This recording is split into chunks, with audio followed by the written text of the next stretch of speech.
I probably should. They We're don't got live. titties out. We're but I've live heard as of like right now. Oh, Bye. whoops. I forgot to tell you. Well, it's a good thing I didn't finish that thought. All right. Hi, chat. Hey there, Twitch. Hi, Twitch. Shit, let me post it. What are we calling this stream? I don't know. What a name. Well, Brad? taking questions, talking world building, V-Rising with meta is futile, game night with meta is futile. The meta is futile. This is game night. This is a shit show already. Fine. It is a variety stream. It doesn't have to be good. Terminate batch job. And I gotta go into the... Oh, I think that's an app data. No, it's not an app data. It's in another place. Where's the place where it's at? We just don't know. Steam library apps, common, V-Rising dedicated server. No, I didn't put it there. I put it somewhere else. I put it in V-Rising server. I guess in hindsight, we probably should have tried playing this earlier, but hey. I was busy. I was busy getting was my playing ugly... with code. I haven't played this all day. I was getting my ugly table. To be fair. Actually. You were getting your ugly table on, what you call it? Sea of Thieves, yeah. Yeah. It's not ugly. I mean, it doesn't fit any of my current ships. Like, you're not going to put that on the Oppressor. What are you talking about? Cutter doesn't want a gaudy-ass table? Cutter would steal the gaudy-ass table from the Admiral office, is what he would do. He's like, oh, I got a Flegiera, I'm taking this fucking get Vendelis table away from his desk. Hey, guess what? You just take his desk. You just take his desk. You can't just take my desk. Well, that's the next thing, I guess. Oh, technically we have a 10-foot portable hole. I'm pretty sure we can take his desk.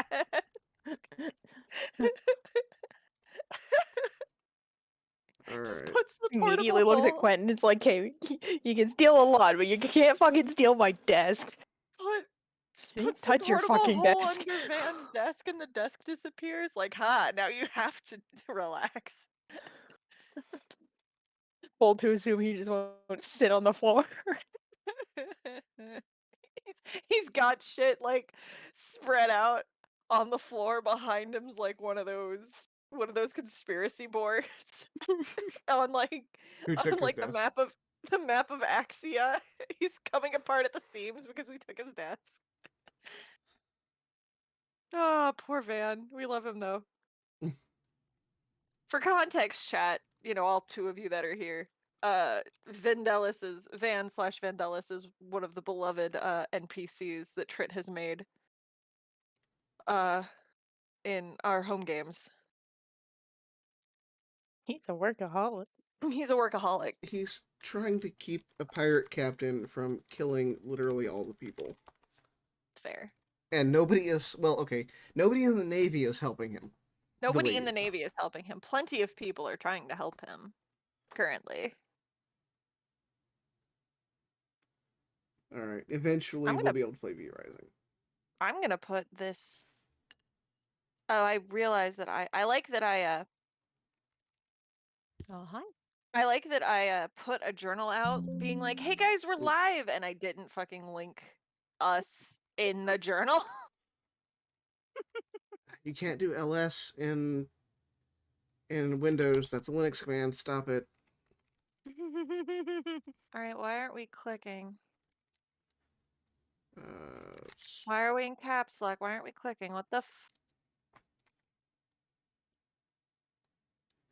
Anyway, so this stream is about world building a little bit. We'll get there eventually. World building and V-Rising, because Curse of Strahd is a vampire campaign, and we're, yeah. Doing that. Might as well play a vampire game. Might as well play a vampire It's kind of a role reversal, because in this case, we're the menaces, Mostly blue. Blue is the primary menace involved here. A vampire game, and I'm drawing because I don't Listen. have the right. I'm not criticizing you, Blue. I'm not telling you you're wrong. I mean, you kind of are a menace, but I absolutely am, but I don't gotta say it. Yeah, Is that she's what our you're saying? menace. True, but you shouldn't say it. I'm I gonna. need my stuff, Trit, and they have my stuff. Okay. The new Steam gameplay thing is okay. That's weird. All right. Yeah, it's a little weird. You're like the third person that's gotten startled by that. It's I really quite funny. like Well, it. I didn't see the.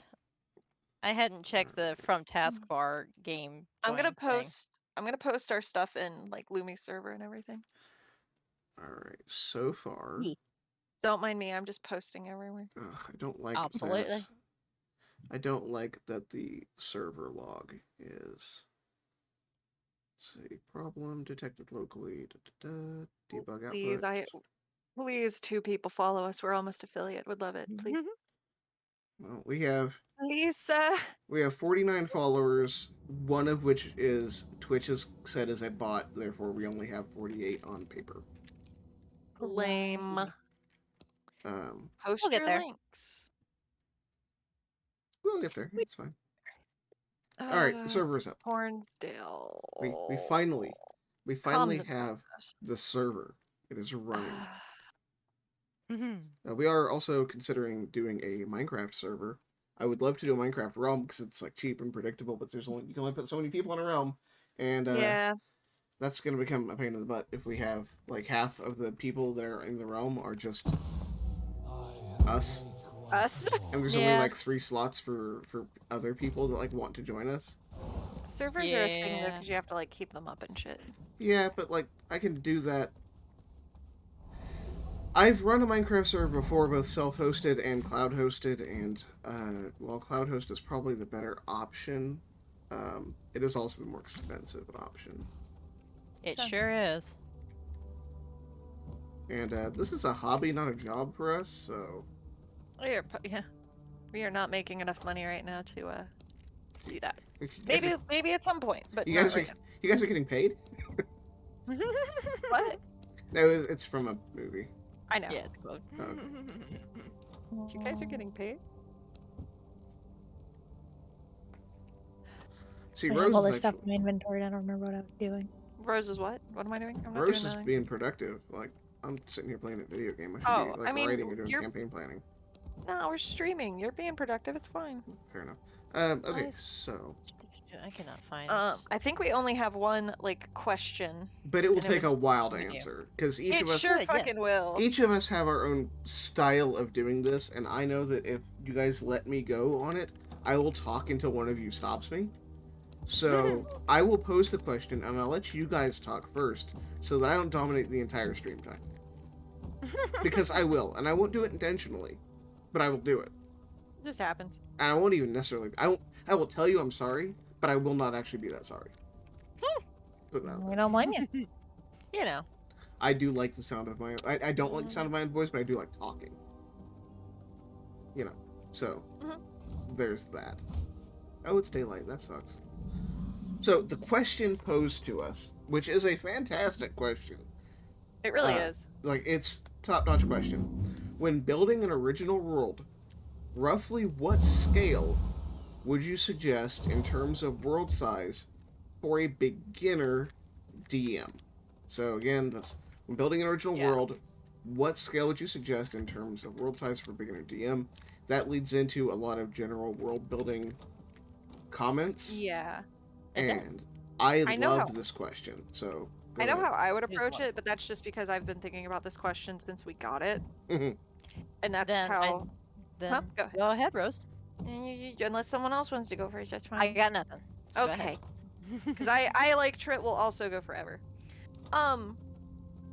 So I think personally, a smaller, in terms of scale of like size of area, I think a smaller area is good because then you don't necessarily have to keep up with a big area right away. In my very first game, my players were on an island. And that was really good because it was insular. There are 3 places, and that's it. And if you leave the island, the game's over. So, But I do also think that there are a few things that like you kind of have to do when world building, especially with D&D, just because of mechanic purposes. Like for instance, I had a cleric player immediately, so I had to figure out like, okay, what does my pantheon look like? At the very least, I have to figure out what god or deity or whatever they go to. Same thing with warlocks. Like, oh crap, we have to figure this out now. So I think like basic stuff like that is probably a good thing to iron out. But in terms of scale of the world, I think a more smaller place you start out, the better, just to get the feel of an area. And then you can put that area wherever you need to in the grand world as you start to build. I saw this good TikTok that I thought about, that said when world building and map making, build it kind of like a video game, which I thought wasn't the way I did it at all, but I thought that was interesting because it's like, okay, players need they need like a starting area, so here's their starting area. Okay, and they're gonna need like a final boss area, so here's their final boss area. And like, rather than just putting a bunch of stuff on a map, you build it with more purpose. Yeah. And such. Yeah. And that was basically it. That was basically all I had. That good to get the basics of some stuff down, like the key players in your world. Maybe kingdoms if you want to do that. Depends on how like in depth you want to go right away. But I find it's easier to be vague at first, because you can always do nitty-gritty stuff later. What about you, Trit? Unless anyone else has it, because I know that. I mean, if I were to approach the question, I would be flying off the cuff. So. Blue? Which is also fair. I design characters. I don't necessarily design worlds. Fair enough. Fair enough. That is fair. I'm just giving everybody fair warning, because once I get started, it will be difficult for me to turn off the tap. I mean, I can try to talk about it, about how I would, or how I have gone about it in the past. But again, I mean, like Blue, I am a character creator first and a world builder second. So really starting small, in my opinion, is a good way to get the hang of doing it in general before you go for a larger scale. Like, or even taking a separate universe version of an existing place. Like, one of my first world builds was an urban supernatural universe with vampires and werewolves and humans. And it started with a character that required other support characters and roles around her, and the world just slowly began to build itself around her.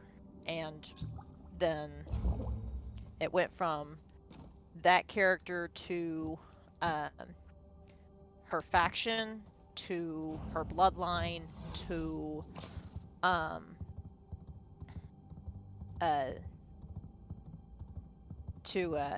the other creatures in the world, like the werewolves and or werebeasts, because I like the other animals too. And that one took a while to build, but yeah, I like the idea of starting small, at least with like a town, then move to the next size up, countries, city, country, what have you. And that's about it for me, because again, flying by the seat of my pants, that's just how it is for me in general. I think the idea of like creating the world around the character isn't a bad idea either. Mm-hmm. That's how in my world, that's how I basically got the entire north part built, because I had an idea for a kingdom, And I was like, cool. But I didn't really know what I wanted to do with that kingdom until I had a character to put in that kingdom, and I was like, rad. And then it all fell into place once the character came in, because that, like, the characters really make the world, you know? Like, I would be inclined to agree. yeah, like you can have the coolest maps in the world, you can have the coolest lore in the world, but if you don't have good characters to put in the world, Tolkien would be nowhere without his characters. As cool as Tolkien's world is, it was the characters that hooked you in it. And like Tolkien was also a writer who flew by the seat of his pants. Yeah, I mean that's just DMing in general, though. At least so it goes. So the rumors go. And that's what I do. I wing it. And I've only accidentally killed a couple players doing it, so you know. Accidentally. All of my character deaths have genuinely been on accident. Ugh. And at least one of them, well, I mean, except for one. I know which one you're talking about too. The one was definitely not accidental, but it was still unplanned because I assumed that people would help him. Absolutely. They did not. For reference, chat, we played my first game, Blight's Courier, and we had a player whose character's name was Edmund, and Edmund was a fine character. He was just a wee bit of a pizza cutter. A lot of edge, not a lot of point. Edmund was his character archetype was one where he was not a bad archetype, but his character was abrasive. And yeah, that's just, you know, when you run an abrasive character, then you're gonna have people who watch. There's also like I really feel like there is an art to playing the abrasive character, because like Team Coffee Break, my other pony game, has an abrasive character in Shiverfrost. He is a warlock who is very self-serving, and he has refused to go on adventures a couple times. And there's an art to playing that character well, and there's an art to getting that character hooked as a DM. And I don't think that playing an abrasive character is necessarily a bad thing. No. I think if you want to play an abrasive character, you should. I think the abrasive characters get a lot of shit because people play them badly. Well, and also, it's one of those things where the your table can't take it too seriously too. Yes, which does happen, I also, think. Yeah, it does. It does and happen. I also think to an extent, like for instance, going back to like Edmund, when I was giving y'all hooks in the tavern, Edmund just kind of didn't participate at all because his character wouldn't have participated.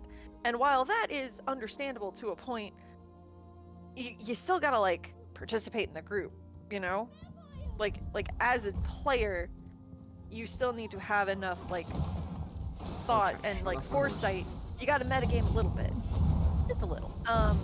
Whereas like Shiverfrost, the other example from the other time we played Blights, was abrasive, and he like refused to go on this adventure one time, but he knew he was going to eventually come back there, and he knew he was eventually going to reunite with the group, so he sent his familiar with them, and we ruled that eventually he could just pop up with like some helpful NPCs when needed. And that's how we got around that. So like there are ways to play it well. It's just a matter of does your table work for it and such. Yeah. And it really all comes down to table. We were talking about world building. I mean, it all goes hand in hand. It all does go hand in hand. So, Tret, I believe that puts it to you. Oh no. What have you done? What have you done to yourself? Okay, so I live with you, so. I'm sorry. I will start with how I started Ulamar, our homebrew campaign setting. I started with an idea and no direction or thought whatsoever, and that was the absolute worst idea ever. It is a miracle. Um, Almost down to luck that it has lasted. That said, it's not about lady. Just don't stand there, and I won't stab you. Sorry, peasants. The peasantry getting uppity again. Peasants are getting uppity again. This is how I can play Cutter so well, by the way. I figured. Anyway. Now, that is a perfectly legitimate way to world build, but if I was going to give a recommendation for a first-time DM or a relatively new DM who's just getting started in doing their own homebrew, here's what I would suggest. I've done this with my kids. I do occasionally play D&D with my kids, and they kind of have like a little bit more of a silly campaign, but I saw this tip somewhere and it looked really great. So, what you want to do for scale. You do want to give a little bit of thought to your world meta, a little. So you want to think like, okay, your world, like, is it a constructed world? Does it have, like, what laws does it follow, universally? Like, most worlds follow the same general, principles. Oh, don't go that way! It's fine. Follow No, it's not. the Shoot. same principle that, our world does, dirt grows grass, cow eats That's grass, tiger eats cow, tiger dies, tiger feeds grass. Whatever. Bad enough. Circle. Yeah, circle of life bullshit. Anyway. Circle of life. Exactly. So, that's your... You want to set those ground rules, those base ground rules. Does gravity work differently in your world? Are there religious beliefs in your world? There likely should be, but if so, are they grounded in like some sort of tangible thing, or is it intangible? You don't even need to necessarily answer all the rules for that. Just, do they exist? What sort of not do they exist, because religion is just a thing. What sort of beliefs exist? You should And generally have an answer 2 layers deep. yeah, well, I was getting there. Yeah. But Sorry, get so ahead of you. as far as the actual world goes, though, I want to get into the game. I don't want to build my own world to do it. Okay, here's what you do. You go to any of many free websites that offer free printable graph paper. So you go onto the website and you download a like 1-inch hex grid template, and you print that off. If you don't have a printer, then go to your local copy shop. Go to Staples. Yeah, go to Staples. Go wherever and get that. Get a few of them printed off. You want a few, and in the very middle grid, make a symbol. Give it a little color with a colored pencil or a crayon or whatever you have. Probably green, because it's probably going to be grassy, but it doesn't have to be. It could be a little like bluish for snowpack. It could be gray for Sadlands. It could be Sadlands. They could be yellow. Never go there, Timber. They are the Sadlands. Sorry. It could be whatever you want. But that is where your players are going to start. It could be a village. Keep it kind of small. It could be a village, or if your entire adventure takes place in like one big city, make that the neighborhood or the street or even the building that they start in. If it's going to be like if you think like a Call of Cthulhu game where everything's going to take place in like some city in Massachusetts. So you put like the street or maybe even like the headquarters of this mystery organization that goes out and like hunts down these esoteric orders and whatnot. Like start there. Then every hex that touches that one, figure out what goes in each of those hexes. So, for a standard fantasy RPG, tabletop RPG, I would start with a village. You put your village there, you give it a name, you create a few basic amenities. You've got your excuse me, had to cough. You have your blacksmith, you've got your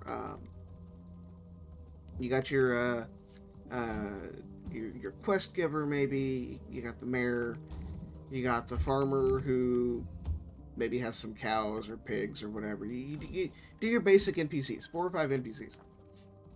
Once you've got that settled, then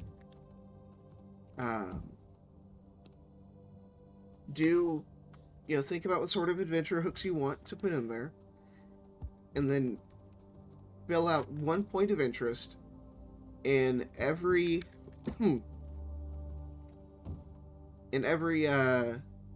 hex around it. I obviously should have grabbed water before I started this process. I have made a mistake. All right. I'm just a little dry throat is all. So you have a forest nearby, and maybe there's a big tree or a ruin or something like that in the forest. Then maybe the forest wraps around a little bit, and over there's rumors there's like a witch hut or something, or even like a temple, something like that. Continue going around until you have all of the hexes around your starting location. A vague idea of what goes there, so that if your players go to one of those hexes, if they ask for rumors, you're like, oh well, there's this, and this around the town, and they go that direction, then you have some idea, even if you're flying by the seat of your pants, sort of, you have some idea of what goes there. I did not feed my cattle enough. So you have some sort of idea of what goes down there, and then, like, say you hook your players into checking out a ruin in the forest, and they bite. It's like, finally, a player does what we're planning for them to do. Fantastic. So you send them that direction, they go there, but you can't be guaranteed as to which direction you're going to go from there. So once they're in that hex, spend some time between sessions, half an hour, maybe an hour, filling in every hex around that one, so that you have a slowly growing world. And if you're getting tired of a specific geographical direction they're going, put an ocean there. Or mountains. Something impassable. Whatever you do, try to avoid the invisible wall. Big giant chasm. Yeah. Giant chasm that just happens to split the earth in two. And hey, then there's lore. Oh shit, how did this chasm get there? I don't know, like... That is a big time lore question. That would actually be a really cool adventure hook. How did this big ass hole happen? There's a I'm gonna go off on a tangent real quick because it was a funny story. Have you guys heard of the DM about the mountain that got up and walked away? I feel like I have, but go ahead. So essentially, there's a meme in the D&D community that this DM had been running this long time game, and then they did like a session. They did a session like in the, I think it was like in the past. They did a session in the past of this location, and the DM had a mountain there. But in the current campaign, which is in the future, there is no mountain there. So all of the players were like, "Oh man, I can't wait to know what the fuck happened to the mountain." And the DM was like, "There was a mountain? Oh shit, there was a mountain." So the DM went like to Twitter I remember this. for a poll, and like the for a poll of like, hey, what should happen to the mountain that I forgot about? And the top one was, of course, the mountain got up and walked away. I remember that story now. I Lordy. think according to Reddit, according to the Reddit that I googled,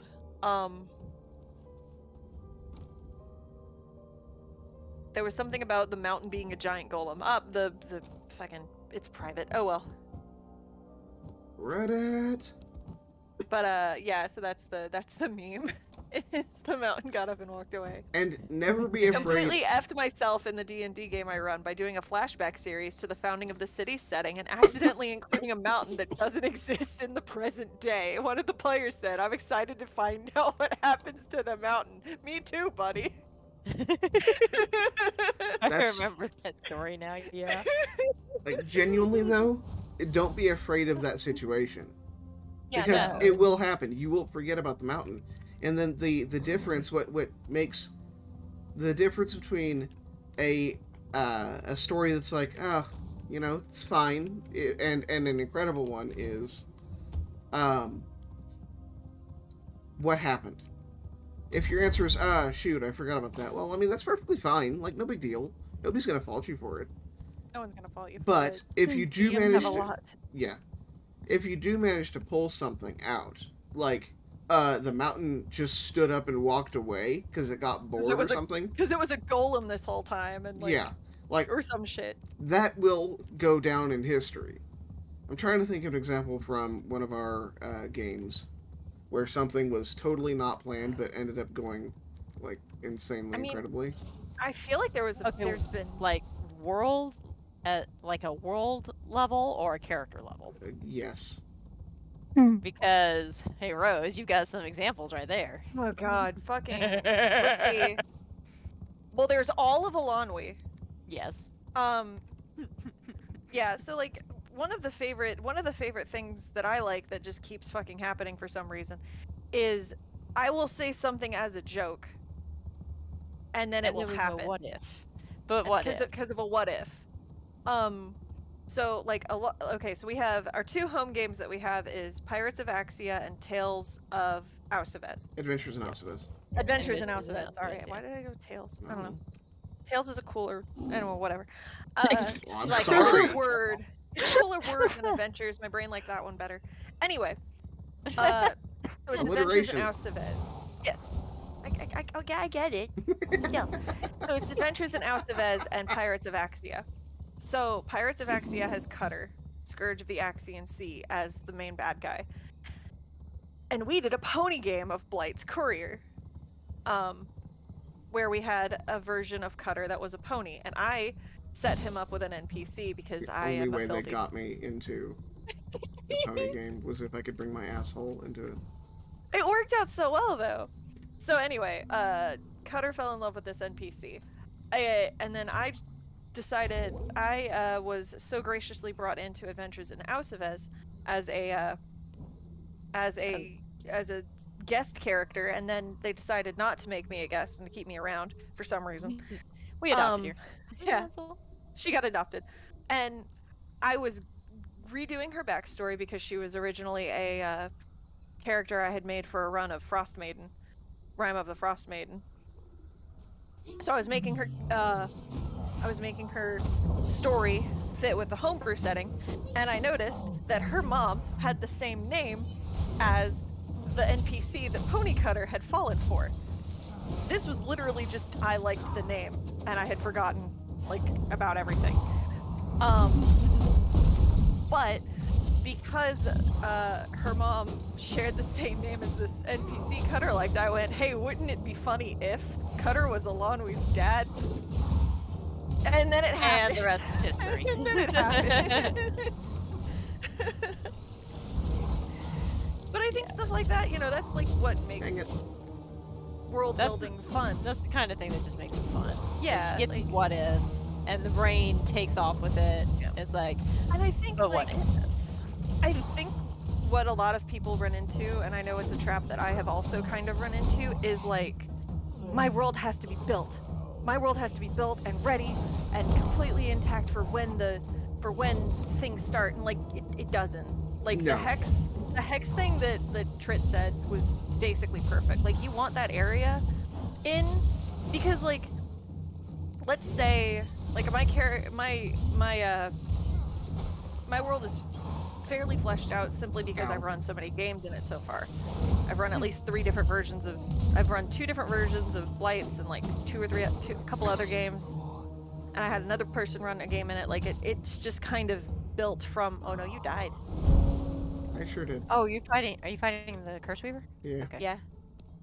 It just kind of built from these games that we were running. That wasn't necessarily in my world, but it worked for my world. But I think like if let's say that my players are doing something different and they hear about an island off of the coast, I know that island is like I know by looking at the map that island is Northfern Isle, and I know what's going on there. That what is going on at Northvern or Northvale whatever I called that, might Yeah, not be my turn. conducive to the story that is currently happening. So if my players decide to go there, like, it's a cool side adventure, but it's not conducive to the story that is happening. So I can either retool it, or that's just not Northvale anymore. That's something else. Don't be afraid to bring the story to where your players go. Yeah, that too. They may go to whatever island. They might they might try to adventure off to another part of the world, but that doesn't mean that the plot can't follow them. If Yeah. you're like, ah man, the BBEG was supposed to teleport them to this place and they passed their save, well, don't cheese the save number, just move the BBEG's plans. And Yeah. as long as you can do that, you will look like a fuckmothering genius. I had a character that was supposed to be I had a character, she was chaotic, and she was supposed to be like a recurring villain. She had gotten some intrigue as like a bad guy with the other chaotic cleric, and she was like tied to this other player, and then the other players didn't like her because she was a war criminal, and I was like, cool, we have perfectly set up this character to be a recurring villain. We are good to go. And then one of the players was like, I want a romancer. And I was like, oh, okay. We want to romance the war criminal. Okay. And then because I knew this player, I was like, and then, well, that gives me, okay, I can use angst with this. I can play this boy like a fiddle and break his heart. It'll be great. But I knew that player might not like be down for that. So I had to be like, hey, would you be cool? What kind of story do you want with this? Do you want a happy ending? What's the vibe here? And he's like, yes, I want a happy ending. Please do not use her to kill my character. And he to shouldn't hurt my character. romance the... And you don't romance the war criminal. You shouldn't romance the war criminal. Rose and I have slightly different feelings here. There are some things that I will tell a player, like, okay, if you do this, this will have consequences for your character. Like, Yeah. that's just the way of things. Oh, I'm gonna die. was- I'm dead. This was Yeah, also I'm no, you're gonna not die. dead. You're You're not dead. dead. Oh no, now you're dead. This is also like a difference in Yeah, and experience as well. of course, it's But I also like different knew DMs will play that different. player. Yeah. Yeah, that too. I knew that player was like a sensitive boy, so I didn't want to, Well, and if stop, boy. I don't want you to do that. So like if I were in that situation, I knew that player was particularly sensitive, then I would tell the player, like, okay, you want to romance this obvious villain? Oh, jeez, it sticks. oh shit. Sorry, just terrifying final boss vibes here. By the way, don't romance Sticks. He will kill you. Like, Darn it, Trit! I wanted to Teasing. eventually romance Cutter. What's the point of Axia if I can't romance Cutter? yeah, see, that would be a thing. If Please, Rose God, were no. like, hey, I want Cammy to date Cutter. My Ew. first question would be, Why? are you okay? No. Who hurt you? Like, followed by, like, okay, so here's the thing. If you want to form a close personal bond with this villain, they're a fucking villain. You're going to have Yeah. a bad time, and if you're sensitive, maybe you shouldn't do it. And Don't romance at that point, if the player, if the natural consequences happen, because there are some, like, the story. So you should not. You know what? I'm Blue. I'm resetting this fight. If you're okay with that. Yeah, okay.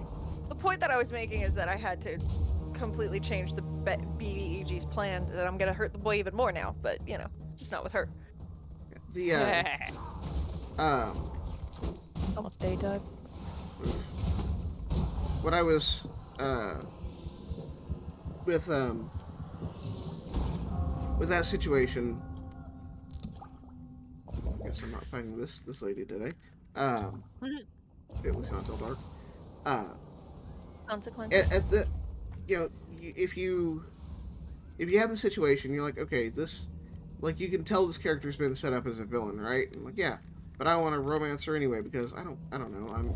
I'm into that, but I'm Power also of love or sensitive. something. I like my girl's Or- crazy for some reason. Or I like my girl's crazy, or I just think she has a really pretty design and I want to date her.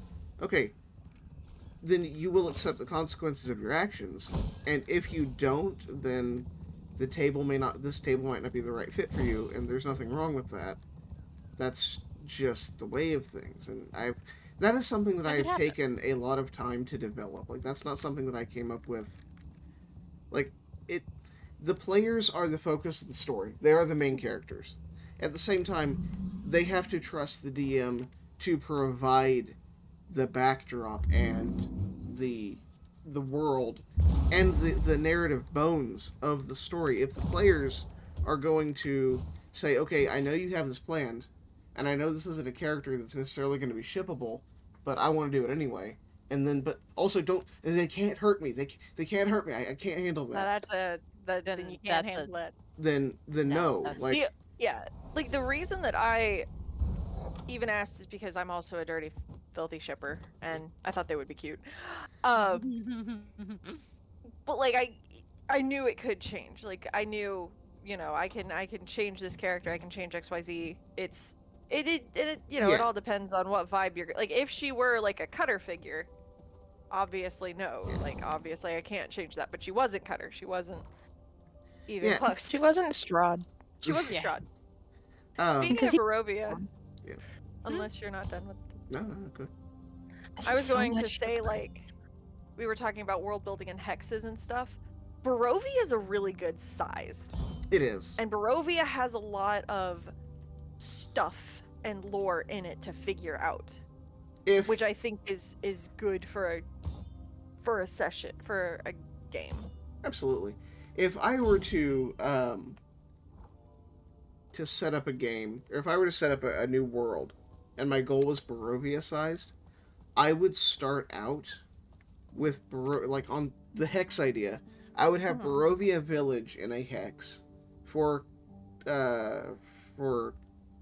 context, Barovia Village is a very small village on the eastern side of Barovia, and it's overlooked by Castle Ravenloft, and it's hemmed in by, I believe it's the Iveless River.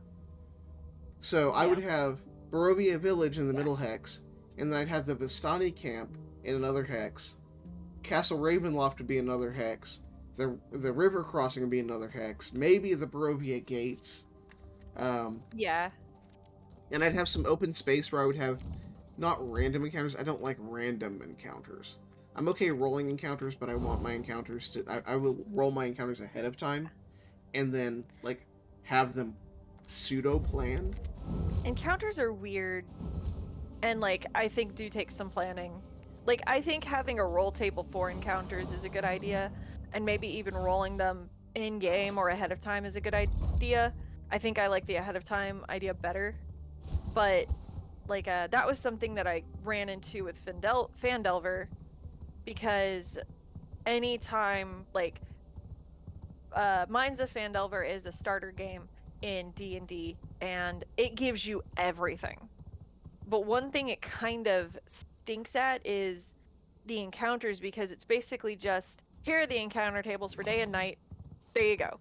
And while it is good that it gives you that much freedom, it's not good because it's like, here's a bunch of goblins, here's a bunch of hobgoblins, here's a bugbear, like, and it kind of felt like it's just, here's some XP grinding. Not necessary. There was nothing in the book that was like, hey, keep in mind that not every encounter has to be combat, because it doesn't. And that's fairly standard with most D&D adventure random encounter tables. Yeah. Like, if you roll on the random encounter table in Curse of Strahd and you get like, oh well, we're fighting some werewolves, then you're just on the road fighting werewolves. Why are you fighting werewolves? Well, because they're there. Yeah, and that's what I like random encounters, because it makes the world feel alive. Like the one time we were going, it was either to the windmill or to Vallaki from the windmill, and we saw like the thugs on the road. We saw the bandits on the road, but the bandits were like, maybe we shouldn't attack these guys. Like, that makes sense, and that makes the world feel alive. you know, and that is like, oh, there are something. people in Barovia, and Yeah, some of them are actually smart. Like, and which makes sense because it's Barovia. and the thing that that I have specifically with D&D, and well, I guess this kind of translates to all of them, is that sort of idea isn't really planted in a new DM's head. That Yeah. like, there are people that will try to take advantage, and but nobody wants to. Well, okay, correction. Most people don't want to die. If they are, if they have a goal in their attack, there's they that means that they have weighed the risks of attacking the player characters and determined that the possible reward is enough to warrant the risk. Everybody does a risk benefit analysis with everything they do, even if it's just a second. Like, oh, I want to have Pop-Tart. Well, I have to get out of my chair. What's the risk in that? Well, I'm going to be away from my computer, and I like my computer more than like Pop-Tarts. So you don't get a Pop-Tart. Your risk benefit analysis said that it's too great of a risk. So these bandits, like in Curse of Strahd, I was like, okay, I've rolled on the random encounter table because I feel duty bound to do so. Okay. Sorry. Yeah. It can be a good direction of where to put where things go in. It can be Like Curse of Strahd says that you roll X number of times per day, like once per hour or something like that of travel, on the daytime table or the nighttime table, depending on where they're traveling, and yeah.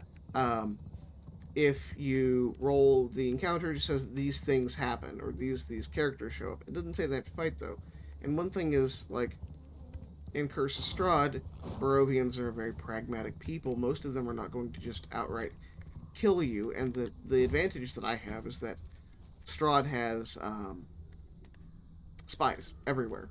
So anything could just, like, you could just see some people like staring out at you from the woods, and they just back away into the woods slowly, and that's just Strahd keeping an eye on you. Yay. Yeah, you didn't know that, I guess, at a time, but yeah. I mean, I assumed, like, I mean, that's safe to assume. But it's also running into this guy. So Curse of Strahd, and I think maybe mine's Fandelver. I don't know about Fandelver. 5th edition D&D is great for player convenience, and it's great for making an easy game. In fact, as a DM, unless you make just a straight up unfair encounter, it is kind of hard to get a player down and to get them to stay down. Which I don't know. You went down pretty easy in Fandelver that one time, but you were like level 2. I was level 2. Once you're like level 5 or something like that, it kind of becomes fairly straightforward to stay alive. Yeah. Which, like, Curse of Strahd is scary because it definitely can sometimes feel unfair. Well, but one, that's the point of Curse of Strahd. And like, part of that is because Curse of Strahd was, it was an AD&D module originally. yeah. So, a lot of that, that's, so some of those things, and Curse of Strahd is, like, they straight up say, Curse of Strahd is it's a difficult module. Yeah. Not like it's not a meat grinder. It's not Tomb of Horrors. Yeah. I have feelings about Tomb of Horrors. Talk about lack of world building. Yeah, really. I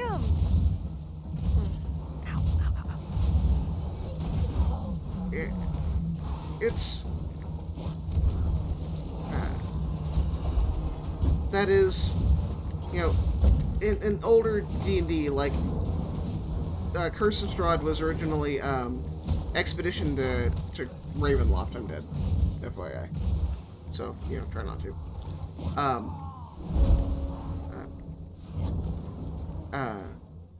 That was Escape from. Well, there were a few of them. There I went. Oh. Escape from Ravenloft might have been one of them. Like, I wouldn't be surprised. Expedition to Castle Ravenloft, I think, was maybe 3.5. But it was kind of older, and then they've done a good job of doing the extra little bits of world building in 5th edition. But that would be why when I looked up Were Ravens, 2E stuff came up. Mm-hmm. But like, it Didn't realize wasn't. Strahd had been around for that long. Yeah, like it wasn't super fleshed out back then by comparison.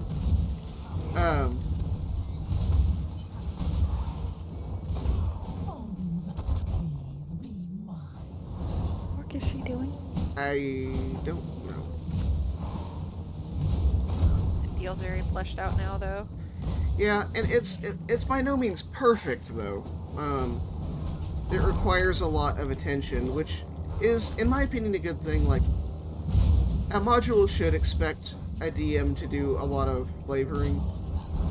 Or not, maybe not a lot of flavoring, but some. Because you need to... If they give you everything, you're not going to be pushed to tailor it to your table. Yeah, and that's kind of the struggle I had with Fendelver. I'm dead again, holy crap. Because it gave you so much that, like, I didn't really... The things that I tailored to my table were the players inputting stuff. Like the character, the big thingy that the monster that lived underground, whose name I can't remember, that like had never eaten bread before. So, like, his the mind was Nothic. blown. Yeah, the Nothic. The Nothic had never eaten bread before. So when a player gave him bread, his mind was fucking blown. Like, Yeah. you know. But yeah, and I knew I you could get away with that because that table doesn't mind the sillier stuff. Yeah, and the nice thing about world building like this is that you can steal like an artist. Yeah, in fact, most people expect you to. Yeah. That we've been talking for ages and only sort of on topic as far as the original question, but I feel I hope that kind of did. Oh, jeez, I'm a pig again. You are? Seems like the general consensus is start small, get basics down. Get your world meta down. She's down. Got her? No, I'm Right. dead. En route. Oh no. Can you pick me up? Get your world meta down. Yeah. And it doesn't even have to be a lot of world meta. Like, there's a lot of world meta in Ulivar. Like, there's a few of us. Ulivar started as a project between myself and Zen. Myself at first, then she being my better half, joined in, of course, as she does with all of my best things. And but then I decided that, I could open this up to maybe some of our friends who are coming on this journey with us to, people who had already seen the world building, like seen them DM and build worlds, but when you start doing that, when you allow somebody else in, that's when it's really important. This is not a road. I thought it was a road. That's when it's really, really important to get your world meta, and by world meta, that may not make a lot of sense to people that don't do a lot of world building, especially with storytelling intent. World meta is the type of story you want your world to tell, and it is the rules that your world follows. For instance, in Ulivar, a standard rule in Ulivar is that stories will generally have a high fantasy feel at the moment, though that could change. Not if we have anything to say about it. Generally speaking, the values that are considered evil in our world are considered evil in Ulivar, and they are prolific, but at the end of a story, if the story goes the way it's planned to go, and this applies mostly to like lore items that happen like in the world, not necessarily what DMs do, because when you hand your world to a DM, they're gonna do whatever they want with it, and that's the way it should be. But for backstory stuff, for things that we write into the world background of the world meta, or the world background, the world meta says that at the end of the day, good should win, and the actions of evil should be twisted to reflect the greatness of the good. Which I love so much, and which is why I stole it wholesale. I mean, was inspired. Borrowed like an artist? Borrowed like an artist. For my world, Illyria. and we were talking about kind of connecting the two, and I mean, I'm stealing shit from Olivar, so world metas aren't all that different. But, you know, like, your world meta can be anything from that to also, like, what races are there, you know? Like... Yeah, like that's a good point. Like when I created Ulivar, my intent was to basically allow base races and base classes. Well, base And the races Tolkien specifically. Basically the Tolkien ones, and then a couple extras from D&D, like gnomes. And then I got a copy of 5th edition Player's Handbook. I'm like, Dragonborn's a base race now? What the hell? That tells you how Sure old I is. am. I mean, it Pretty sure doesn't, but Asimar is a base race, too. It is. Yeah. Now, is it now? Yeah. Or is it still pretty sure. exotic? Well, I thought it was still it's in the listed as PH. exotic on DTV. By Oh, it's in base the PHB? by base race, I mean, is it in the PHB? And I'm pretty sure Asimar's in Yeah. PHB, though I could be wrong. I- It I happens will occasionally. say, having been a DM and having been a DM for a while, do not be afraid. I'm going to look at the camera for this. Do not be afraid to limit your players at first. If you look at a race and go, I'm not really comfortable doing that, just tell your players, hey, right now we're not doing that. If you don't want to have to figure out where a lizard folk fits in your world, just don't worry about it. Yeah, just don't do tell it. them no. Like, And a player that's going to throw a discourage- fit I'm not- about that doesn't Yeah. belong at your table. I'm not saying to discourage players all the time, because you want your players to be creative and all that good stuff. But if you genuinely can't figure out or don't have the capacity to figure out where it is in the world right now, just don't worry about it. Don't That's okay. And don't sacrifice like you're as the DM. You're putting a lot of work into You're gonna put in so much work. setting up what is hopefully going to be an amazing, astonishing, fantastic story that your players will literally never forget. With any luck, even if it's a short campaign, even if it peters out, your players will still look back and go, that was a lot of fun. We should maybe do that again.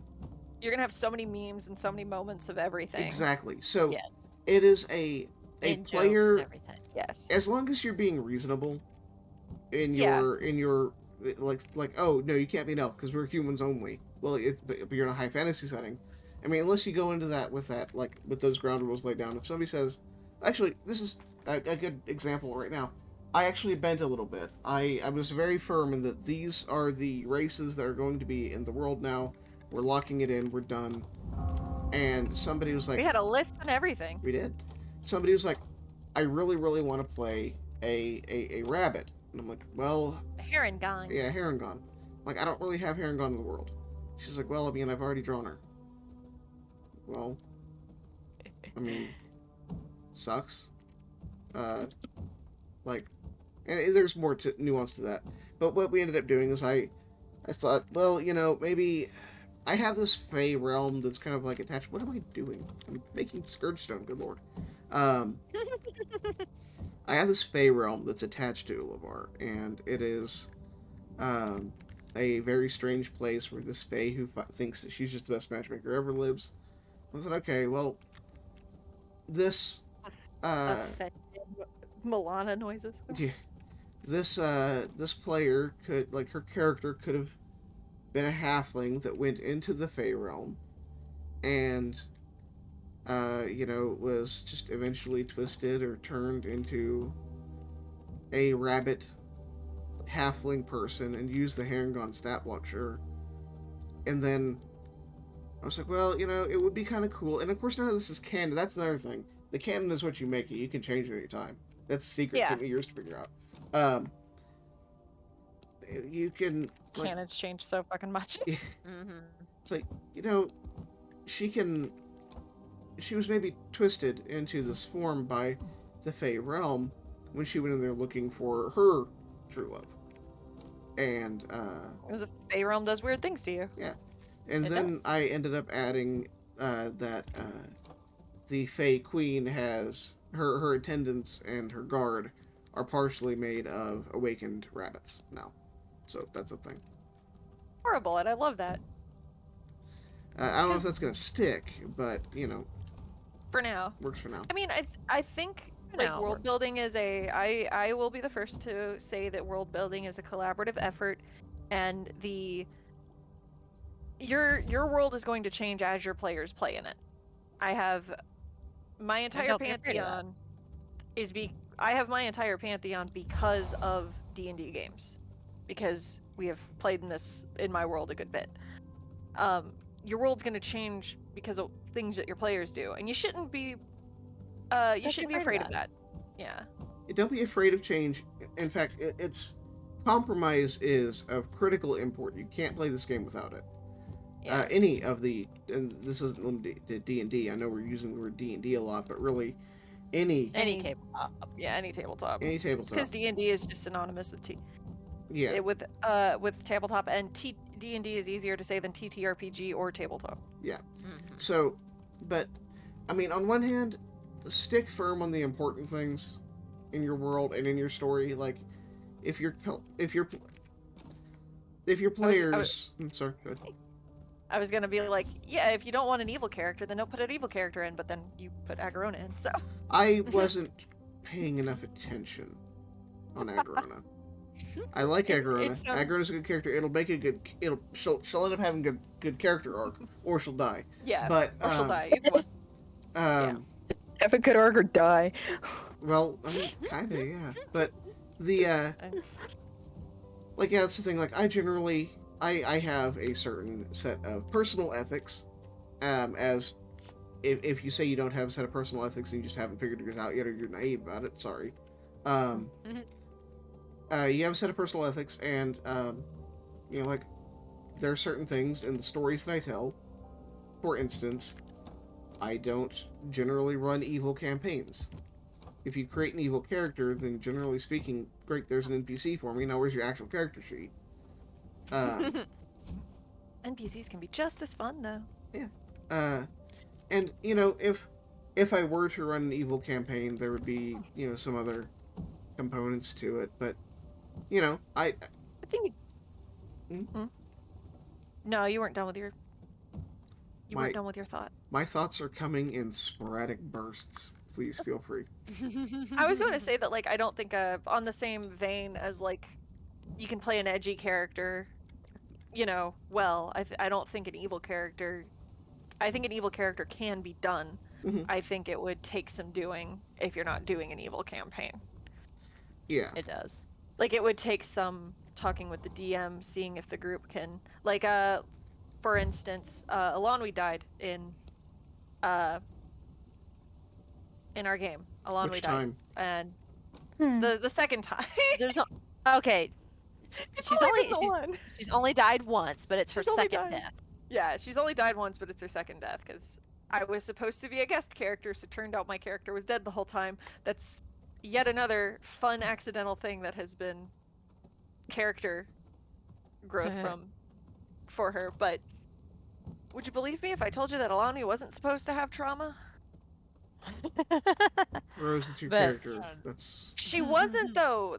Her only trauma was supposed to be You exude trauma dead for your mom characters. and dad, whatever, and her daddy issues, and then but Alonwi died, and I had to bring in a character, a backup character. Backup. Yeah. So I was like, hey, would be really fun to play a different version of my Curse of Strahd character, Arenvir. Would be really fun to play Arenvir Prime, who is an asshole. Yep. He is. He's the kind of guy who, like, he's a mercenary through. He's a mercenary. He's lawful evil, and he's the kind of guy who thinks that vampirism would probably be a perk.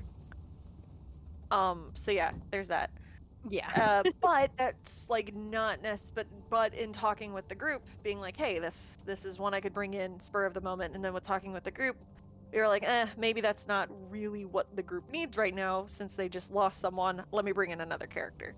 So it you know, that kind of evil character would kind of all depend on what the group needs and whether or not the DM is willing to do that kind of thing. Mm-hmm. And yeah, like, you should follow your conscience a lot of that too. Like, some DMs are just not going to be comfortable DMing certain types of things. Like, some DMs just, like, no, we're not doing romance at all in the campaign, and that's fine if that's your. That's okay. In fact, that's how I ran my If you're campaigns for the boring, longest no, I'm time. kidding. Because And Rose showed up. yeah, well, And then I showed up. I ran Whoops. romance-less campaigns because the players that I DM'd for didn't have an interest in it. It was The only time we had a shipped couple was with another husband-wife set of players, yeah, and and their characters were with each other. We had Amiria and Lucian, but that was PCs, so Yeah. I Well, guess this that makes was sense. yeah, this was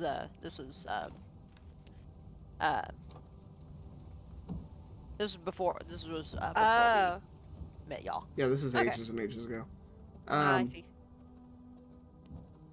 I mean, there's nothing wrong with either way, you know, and yeah, if you're not comfortable with drug use, then don't run a campaign with drug use. That sort of Yeah. thing. You know, Just don't put it in your world. don't let and don't I mean, don't let other people dictate how your brain baby of a world develops. yeah. You know, not everybody. It's a sad truth. Not everybody is meant for every table.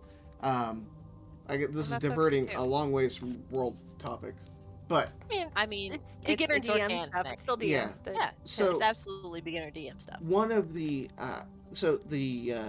Blue came in to our table. She hung out for a while, kind of watching, Spectating. and then there was a slot that was essentially constantly rotating players. It was temporarily quote cursed. Yeah, 'cause we'd have somebody who'd come in for a session or a couple of sessions. This was early time adventures in Alcibez. I didn't even have like a solid story. The Deceiver didn't have a name yet. There was no BBEG really to speak of. That was a weird time. So it was kind of encounter of the week. yeah. So Also a fine game to run if that's what you want to do. it is absolutely. And there's nothing wrong with it. It's just not what we've been doing since. Yeah. What am I? I'm just sitting here waiting for Ghost Yarn to finish. But Yeah, we had several no, players. 1, 2, 3, I believe. Yeah, 3 players cycled through that slot just because they weren't a good fit, you know. And Yeah. that doesn't mean they're bad players. That doesn't mean you have a bad table. It's just They're not the puzzle piece for your puzzle. And Ah, that's definitely important because oh hang on. One second. why is it important? I can't sleep without knowing. Hang on, let me kiss my head. Okay. You're gonna lay down, okay. Love you. Disgusting. I'll be there once we're done with this once we're done with the stream. Disgusting. Kicking a player from the table because they are not a good fit is a good thing, and keeping a player that is not a good fit can be kind of detrimental. I had a Hugely stressful. yeah. It puts stress on you as a DM because I don't want to say that you're kind of like a babysitter, but if you have You are a player that herder doesn't- of cats. yeah, like you're gonna kind of end up as a babysitter. You're gonna be the arbiter of conflict and such and stuff Mom, like he's touching me. that. You took my loot, Mom. Oh, hi, Hello, Jade. Jade. Hello. I had It's here. We are I live. had in the pony campaign early on, we had a player who was fine and he fit in okay. And he said that he had gotten kind of burned out and was gonna leave. And so I brought in someone else for a few sessions and then that player left. So I wrote his character off and it was all good to go. But as we continued to play, my players and those characters expressed interest in closure for that character and that story. So I was like, okay, I'll give that character some closure and bring it in with a quest and it'll be all good. So the player hadn't been like a good fit already. He was only around for a little while. Didn't really butt heads, but like there was friction. And so I was like, as long as he behaves, I will offer him the chance to come back and play his character to give this character closure. That way everyone gets closure. And it backfired, like a lot. And kind of ruined PvP for that group. Solely because the person, the player, was an asshole. And had been kind of throughout the game. And he got voted off the island. So and then in Team Coffee Break, very early on, we had a player who came into in short, he came into my server acting a fool, and I don't put up with crap like that in my community. So he was also very quickly voted off the island. And in hindsight, he would have also been a problem. So it's better to kind of nip that stuff in the bud. But once you learn to see it, you are forever vigilant. Once bitten, twice shy.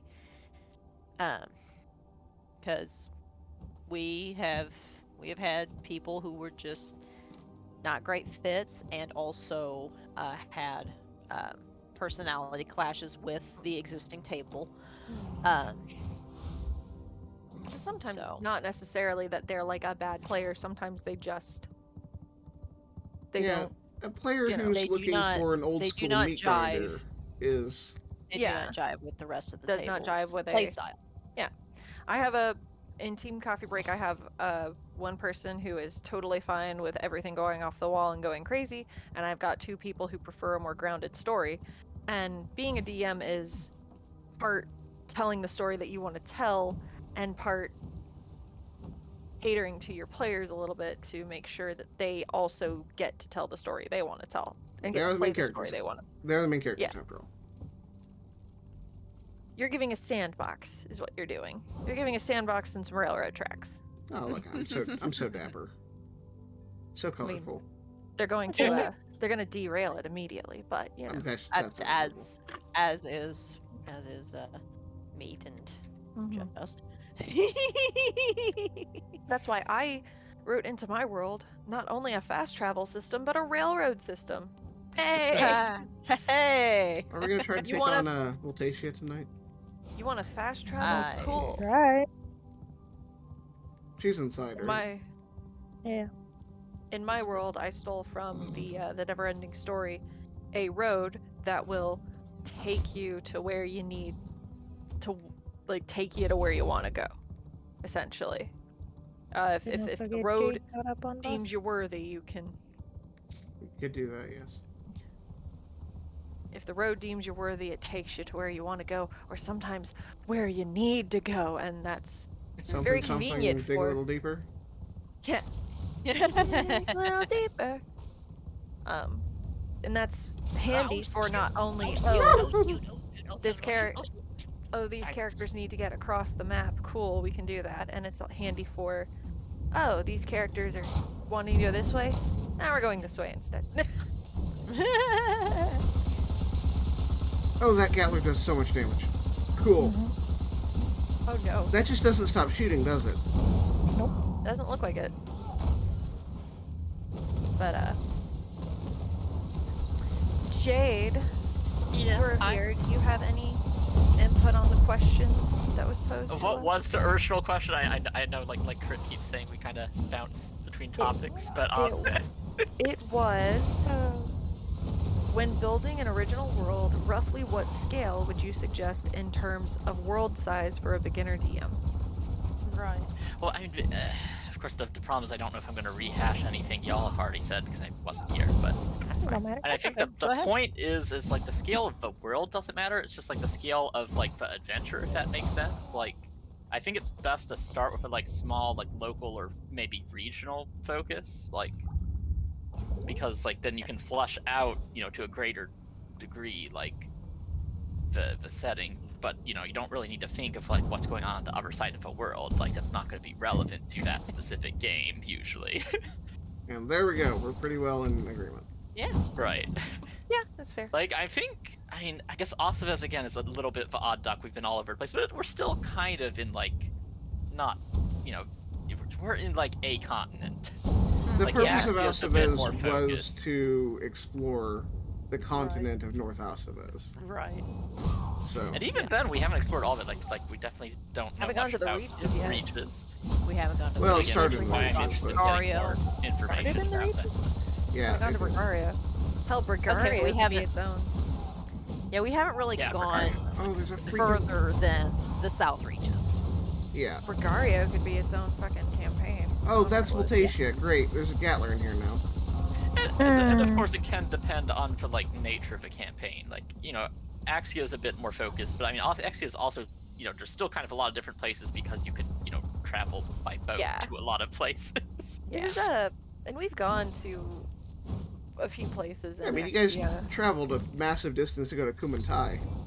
Yeah. Which was you know, not Asia. Ulavar's not Well, Asia. of course, I mean, yeah. there's the other Well- cases. Like, also you can develop more world building as necessary. Like, you probably didn't flesh out Kumantai very much when you started the Axia game, like because you didn't need to.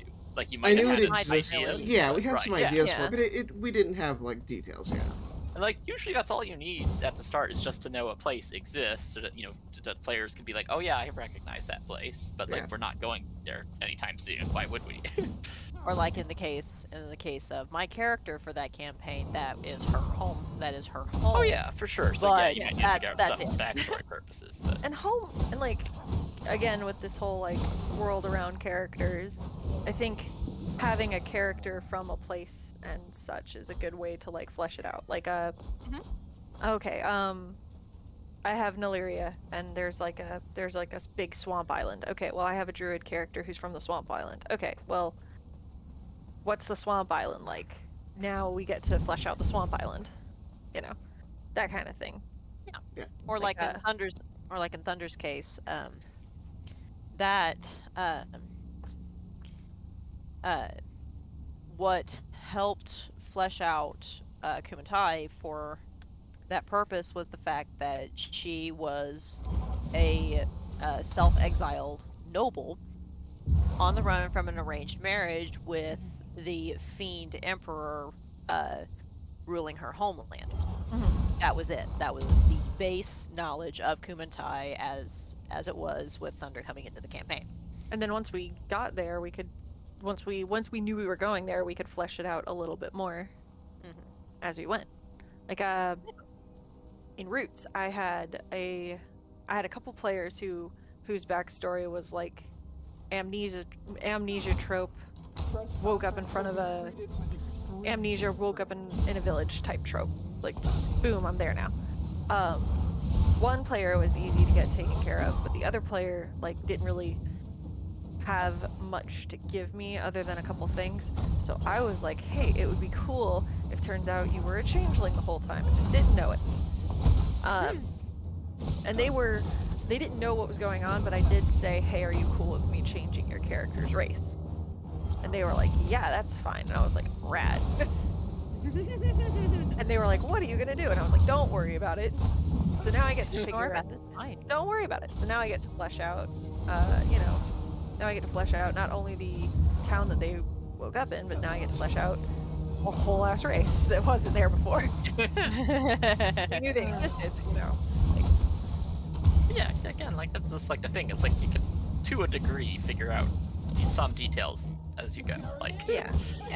And like, obviously you need a foundation, but yeah. I think putting some like general ideas in Yeah. the world is fun. And it's the nice thing is if you're like, okay, well these are the things I'm gonna put in for this region for now, and then you change your mind. Big deal. It just means that, oh, why is that here? I don't know. Which coincidentally is a very fun reaction to that situation. yeah, I thought you were just answering that. I also thought you were answering the Right. question. I see. mean, I see. this The would I mean, also be how it be. it is a fair response. I mean, we were on the way to Uh, Kumantai, and then a dragon turtle. Yeah. with us, so.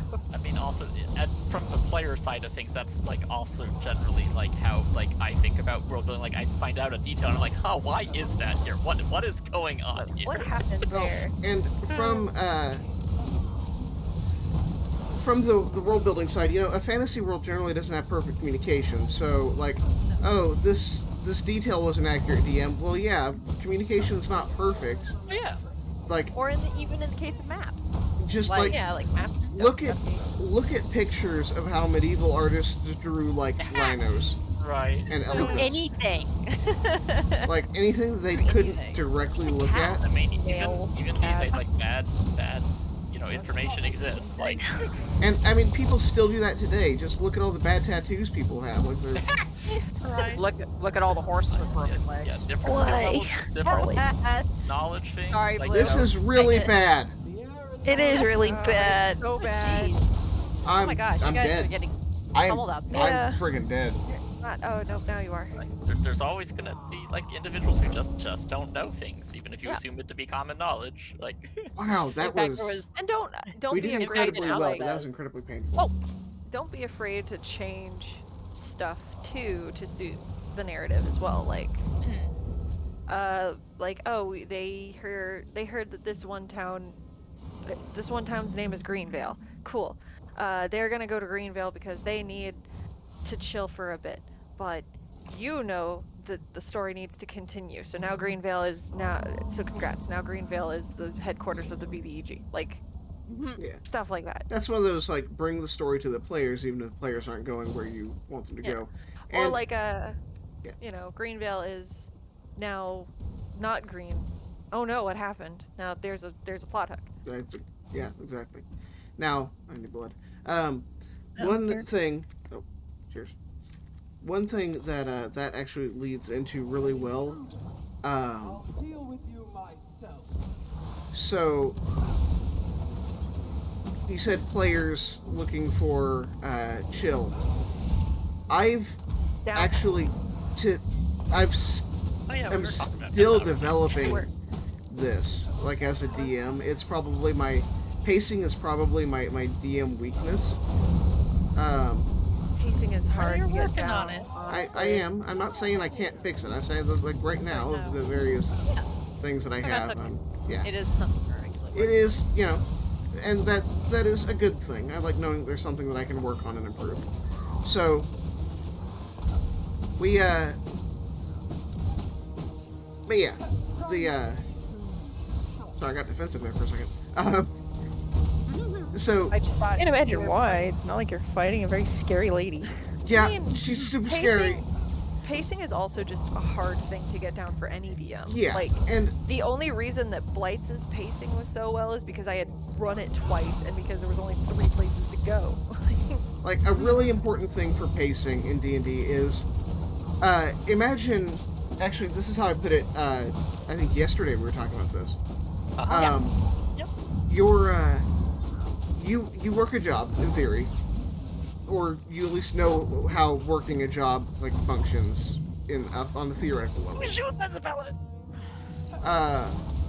So you know that like generally speaking you work where I'm going to use 9 to 5, you know, whatever, and you get X number of days off theoretically, and if you don't get those days off, then you burn out really quick, like really quick. Yep. So an adventuring party is fighting for their lives every day they're adventuring. So, oh my gosh, that was so much damage. So you can't. It is realistic for your party to have like a couple weeks occasionally or more, like you know, they might have a month or two where they just maybe don't do anything meaningful to the story, but they're seeing their family, they're Learning Oh my God. spells. Oh shit! I gotta get back. I'm back.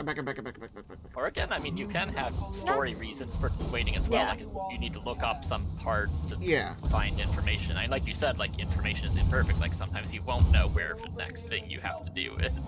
Downtime is also really good for rumors. Like, oh, Yeah. this it's really good for rumors. It's really good for research. It's good for. I personally use it for training arcs. I've used it for training arcs before because what I allow players usually 1 or 2 respecs in. Usually 1. I mean, it depends on the game, but like if it's a shorter game, you get 1. If it's a longer game, you can get 1 or 2. But you have to be able to justify it. You've got to be able to justify it narratively, and you need enough time to justify the respec. Because sometimes a player decides they like something else, or they decide a build isn't working for them, or they learn about a subclass that they didn't know reasons for existed. changes. Yeah, like Cammy got one, like a slight respec because of Certain the story. warlock may need Cutter, career. Cutter got a respec. I think everyone in Blight's got a respec actually. Not Blade. Not Lauren Lazy. did. Not Oh, Lazy. wrong place. Wrong place to stand. Oh, that was bad. Oh, that was so bad. In Roots, I had a barbarian whose like whole thing was he had a romantic arc with someone, Oh, I'm and dying. was also Please no, not like this. was Not like also this. like the character was kind of coming into One's themselves more. One's down. They were Fucking- She's Okay, down. there's one that looks barbarian. She's got it. Oh, what? She's over here. Oh, what? How? Oh, she got her. Please don't die. But they were Oh. barbarian, and it didn't necessarily make sense for them to still continue to be full barbarian, so they respected the paladin. This game fun, Trent. Oh man. The fighter respect into ranger because he decided he liked We got power core. animal Yay. companion. We got power cars. Terrifying. Oh, next is Night Marshal Sticks. Cool. I Oh, don't what? want to. Oh. That's the guy who you said not to romance. But- Yes. Of course. I'm not even wearing full. Oh, you don't have full. I don't have full armor. You don't have full I blood did moon that. yet. Oh yeah. No. Yeah, Why'd you summon your horse? You just lazy to walk it down the stairs. Because he was But, low on health. Chocolate Ghost is low on health, and Chocolate Ghost must always be at his best. I forgot what we were talking about.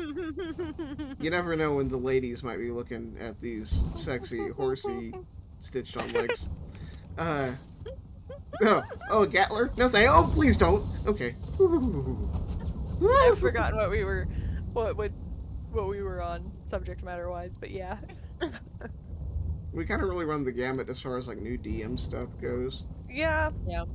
But yeah, I think downtime and pacing is a big one because every campaign I've run so far has been like, oh, these players have been adventuring for 6 months and now they're level 15.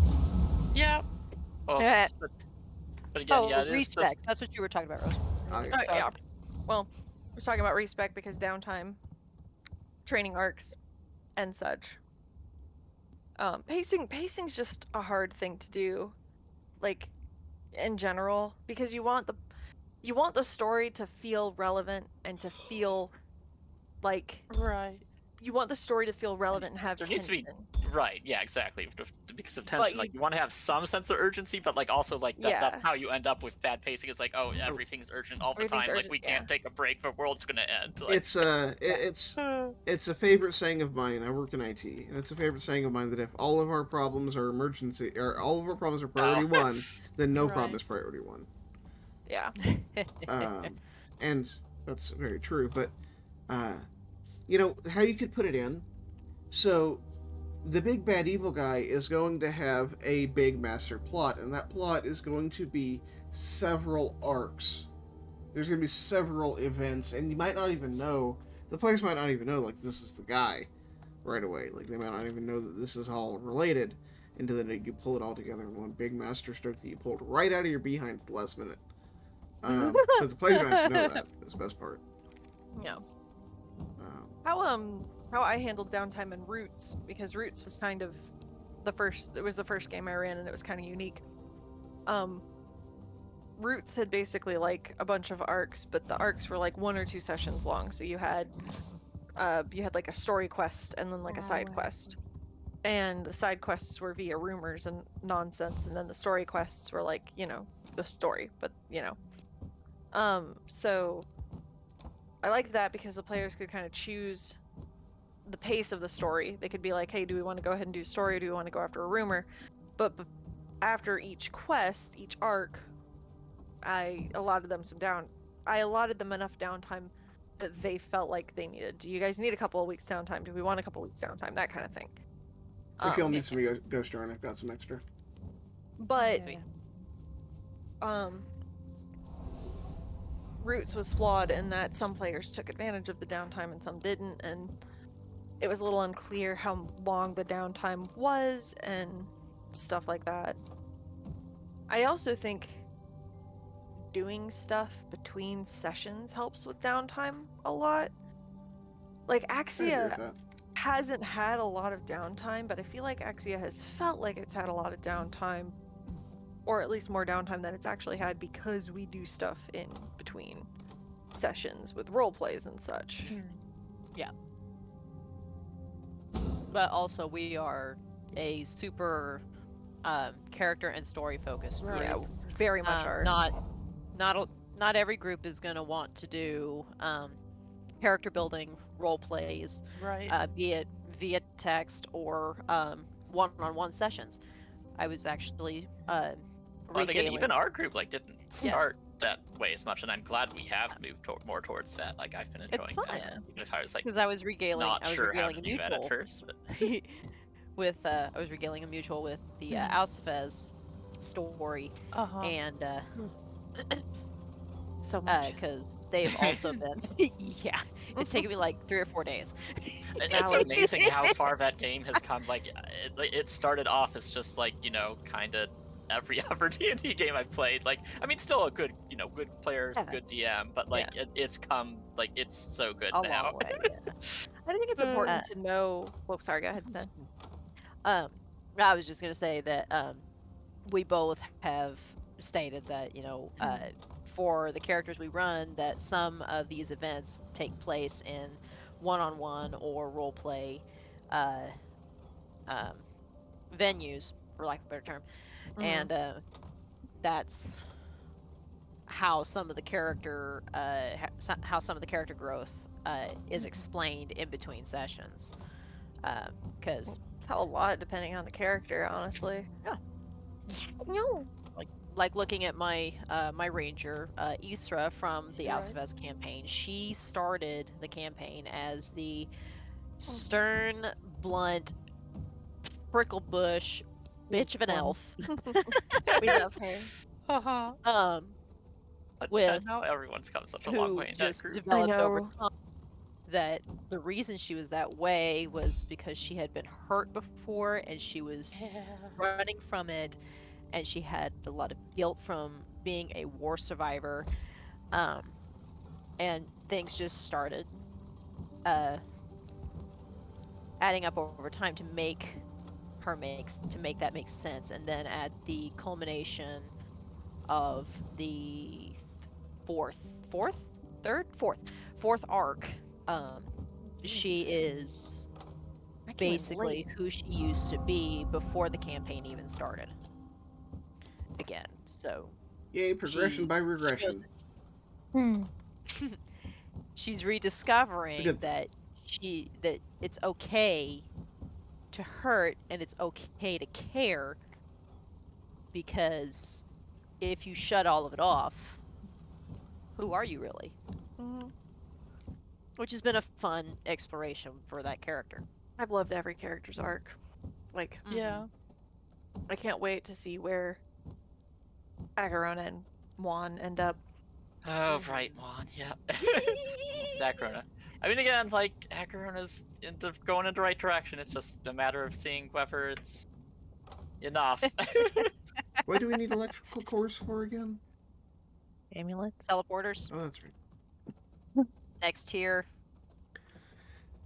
Well, the next I weapons think- come out of the Onyx tiers, which is a Styx thing. I think in Jesus terms sticks of scale and pacing and such does depend on what your group wants, because like Roots wanted a fairly, not toothless, but like Roots wanted a fairly upbeat pony game. That's what the table wanted. The table wanted to feel anime badass. They wanted to feel good. They wanted a good challenge, but they wanted to come up on top. So that's what I gave them. Team Coffee Break is much the same way, but I have a couple of players who prefer a little bit more of a combat challenge because they have setup characters. Because a Blood Hunter is a setup class, unfortunately. So, you know, like, they like being able to set up a little bit and then feel anime badass. Yeah. This group likes a challenge and likes character growth and trauma, apparently. Yeah. Mostly trauma. Everyone's a It's not that we like the trauma, it's just that it's a good vehicle for story and It just happens, man. character It development. does. It For really not, does. like- wasn't. For not actively liking it, you guys sure do seem to get into it.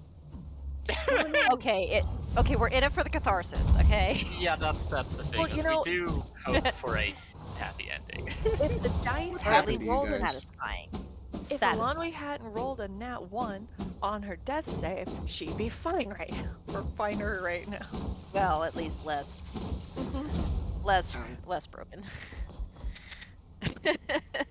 Little less broken. Yeah. But yeah. And actually, that's kind of another thing to talk about is dealing with character deaths. Yeah. Because sometimes it'll It's happen rough. really suddenly. Especially when suddenly. you do get really attached to the characters. Yeah. And you as a Um, DM will get just as attached to the characters as the players, I promise you. Some DMs. Shut up. might. Uh-huh. He says, See, you say he says no. as Don't he, even as, start. as he gave us a way to res our favorite NPC. Our favorite in the NPC. action. You guys are gonna riot if I Maybe- didn't. I mean, also to be fair, I don't think we were going. Our favorite NPC died, and then we dropped everything, and we're like, "Cool, this is our new mission. This is our new Mhm. priority." I had one or two players were like, you know what? This is a perfect. It's perfect the way it is. Everybody else is You like, had one player that was like, "It's perfect the way it is," and one player that didn't really care, and then the rest of us. You That is also three of kind us. of disagreed with it too, so. well, Yeah. mm, It's I- because I am simply weren't- subject to you weren't to done. the whim of the players. What are you talking about? Uh-huh. You weren't Uh-huh. done with that character yet. we weren't done with that character yet. It's also a matter of like character death when it happens suddenly, and when it's not. Character death when it's planned is best. Any sort of death Or- is planned. I agree and disagree simultaneously. Like from a As long narrative as you go in standpoint, expecting. it's easier to work that. What Yeah. did Jen say? I said as long as you have the expectation that you could lose a character in that stop walking in the beam. Ow, ow. Shut up. I was also wondering No. why he was walking in the beam. Oh. I was Don't trying stand to- in the you fire. can on fire. Anyway, as long as you go in expecting that it is a distinct possibility that a character can and will die, Oh hell no. it's a little less. It hurts Yeah. a little less. As a And, DM, though, it I can mean, be it's still hard hurt. to. It can be hard to wrangle a sudden character death, just because there's a lot of emotions at the table. Yeah. Well, you have and to. yeah, part of You that, got to work it into a narrative. you know, that's an experience thing. The more often it happens, the better you're gonna Oh, yeah, get that- at it. Wink, wink. But like, so I'm a little bit maybe of the more old school is what you could call it. But like, death can happen randomly, and it's okay if it does. Yeah. If a player, not player dies, good lord. If a character dies, then it should not be toothless. It shouldn't be like, oh, well, you can have him back, but like, okay, Nira was an NPC who everybody loved, and she I had her take. There was an assassin who had a contingency spell, and I had her get the last hit on him, so that one of the players wouldn't. It's better to lose. In that moment, I ruled that it was better to lose an NPC than a player potentially, and also she had super high dexterity. I wasn't that worried about it. And then she rolled like a 5. And then she failed the roll. And she Hate died. that. And she it was died. instant. She was vaporized, so there was no recovery. There was nothing left. Because disintegration sucks. So Disintegration sucks. that said, I've and some players, I think, 1.5 players would argue that the way it was handled kind of ended up being a little bit toothless. In that death should be impactful, and it shouldn't always be planned. Because if death's planned, then you're not giving your players a lose condition. D&D is a game, and a game by definition has a victory condition and a loss condition. I mean, I disagree on that it was toothless. And I that's definitely disagree that it was. Well, totally fine. you also, I will say, because I have played in a game that is genuinely toothless and that Beth felt like it was meaningless, you made us work for it. We almost lost another PC. It was a really damn good dungeon. Right. That was the compromise. Yeah. I gave a way to resurrect her, but it was hard. A challenge. It was very hard. And it was hard. It was something that was also like, oh, this is a thing we have now. Do we really want to use it on an NPC? Like, yes, we obviously used it on the NPC, but obviously we did. Also, that's a thing. Like, it still had a chance to fail, if I recall. Yeah, it did. And then Yeah. Thunder rolled a nat 20. Yeah. I do like the changes that you've done in terms of resurrection. Oh, It definitely Jesus, does make cat. it more. Okay. I personally, like, as a fellow DM, I personally don't know about Revivify not working, just because. Vivify is a little different, right? Because that's Yeah. like a very short. Yeah, that's the only thing that I would like personally as a DM. Like, I would do different. I would I would make Revivify maybe have a chance to fail on NPCs, but not PCs or something like that, But, like, Revivify's weird. Yeah. But, like, yeah, you made us work for it. I've played in a game where a character died, and then 2 sessions later, they were revived in a new body. I had a character in the Plains End game. Miles, I'm trying to talk. I'm sorry. He's being difficult. I was playing in a game where my character was like a resurrected version of this other girl. Because I had an idea for 2 characters, but I only wanted to play one, so I wrote the other one into a backstory. And the DM said, "Cool, now your soul is shared with the It was like a 2 soul in 1 body type thing, and they were 2 sides of a coin. So throughout the game, I was literally flip-flopping characters, which was a lot of fun. Because they were both different classes, they were different souls. I got a thing that let me do alter self, so I could make them look like each other, like the right person. Like it worked out really well. It was a lot of fun. And then later, so it was like okay, we have to figure out how to get the soul out of this body, and blah blah blah.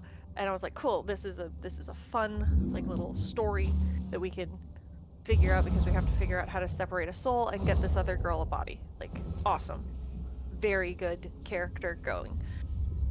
And then we found we had a literal Deus Ex Machina where we found a god, and that god helped reincarnate something. And so we were like, hey, could you help us reincarnate this soul? And he was like, oh, we need to find her body, which is drifting out in the astral sea. Well, my character had just gotten the ability to open portals into the astral sea. So it wasn't really a challenge so much as it was like, find person, bloop, there's her body. So Yeah.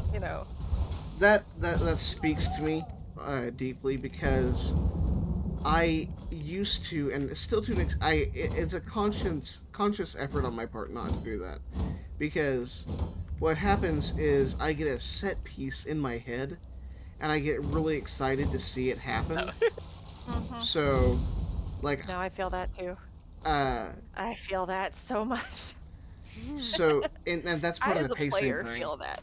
Yeah. Like, you have to really work to not push that, because while you may think like, oh yeah, I'm giving this to the players, they're going to be so happy they have it, what you're doing is you're cheating, and this is part of the win condition, lose condition. You're cheating your players out of the experience of accomplishing the task. Yeah. And in a game like that was so toothless and had just so many things handed to us, when things didn't go our way, or when things went south because of like our own problems, it kind of felt unfair because we were so used to just getting handed shit. And I mean, like, all of this is in hindsight. In practice, it was a fine game and it worked well, and we all felt badass and we had a lot of really fun moments. But like in hindsight, it also had a pacing problem because we were fighting to save the world, and it didn't really make sense for us to like stop. You know. Which, you know, that makes sense. Yeah.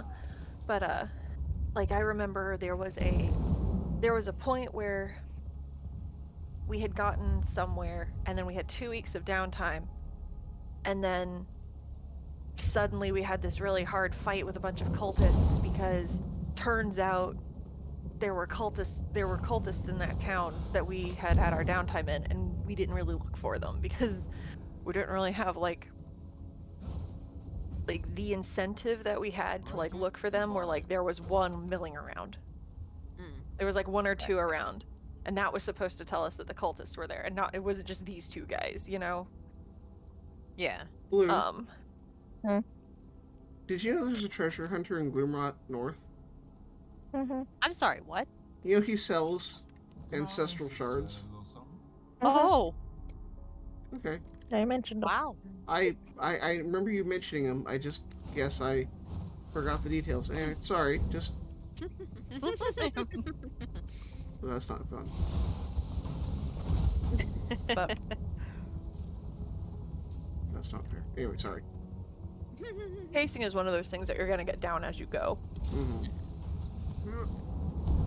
And it's also one of those things that like will depend on the scale of the game. Like with blights and with bells, doesn't toll any bells. Y'all were in one place. It didn't really make sense for y'all to have a whole lot of downtime. In Aucevez, you know, we can have downtime as we travel. That's another thing. Like as your players travel, you know, here's a town. Suddenly here's a town with all the amenities. Ah man, how lucky are you? Of course, on the other hand, sometimes we get bamboozled like, oh hey, we want a free vacation. Heck yeah, downtime. Oh no, the plot is here. Oh no, character. Oh no, the plot caught up to I mean, us. I think we knew the plot was coming, but it was Oh, yeah. pretty dang immediate. Yeah. Yeah. And I think honestly, I think the trick, as I crunch ice, I think the trick is to balance downtime with plot. Like, Aucevez had a whole hell of a lot going on. And then the party happened, and we had a lot of downtime. We had a good bit of downtime. That's a good point. And then suddenly, but after, all the plot happened again. Yep. So Yeah, and that was the thing. Like, that felt balanced. That felt good. there was a lot of down, and that's part of the reason it's like, oh, we're getting another vacation. Like, guys, you've been on vacation for the plot for Yeah, like no. in-game weeks. This is vacation. This is plot disguised. This is plot with a mask on, and it's being very rude. Yeah, it it was was so rude. very rude. Well, that's the thing is that we were like, haha, we're going vacation, but like, yeah, the plot's gonna be here. But oh boy, we just did not expect how the plot was waiting for us. No.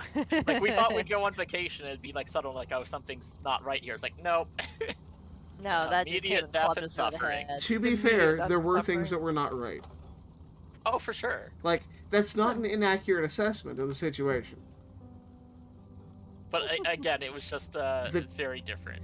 The level to which things were not right was... Yeah. I think we all Okay. knew that things weren't right. Yeah. We just didn't know how bad that they were going to be until Until I came and clubbed us over the head. I will say, I do... literally it jumped out of the ocean. Yeah, literally It jumped sure out of the did. ocean and grabbed Alonwe. Yeah. Sure did. I don't even know if she had time to scream. I do feel kind of bad because Blue has been absolutely silent this entire time because we have been speaking loudly. Sorry. It's fine. Is it Blue? Is it fine? Do you have any input as a No. character designer or a player?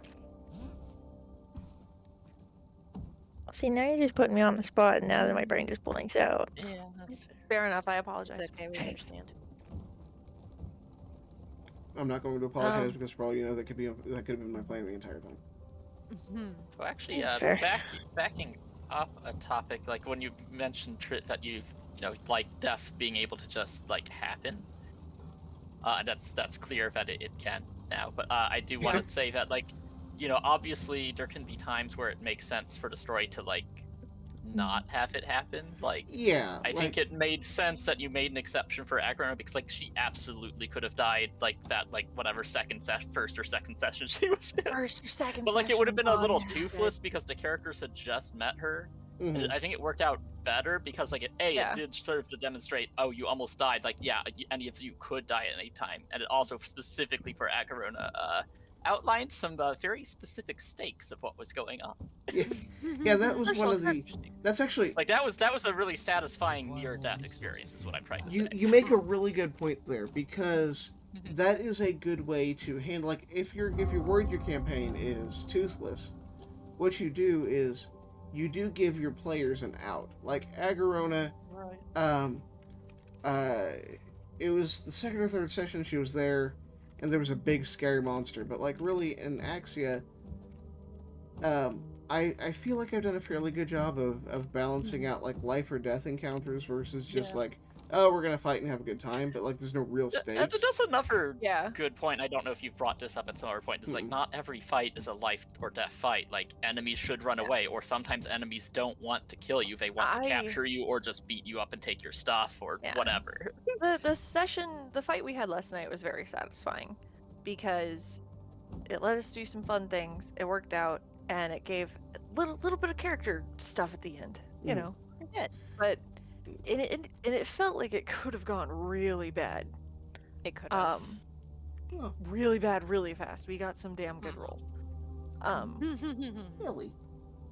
I think if every fight is a life or death situation, You get numb to it.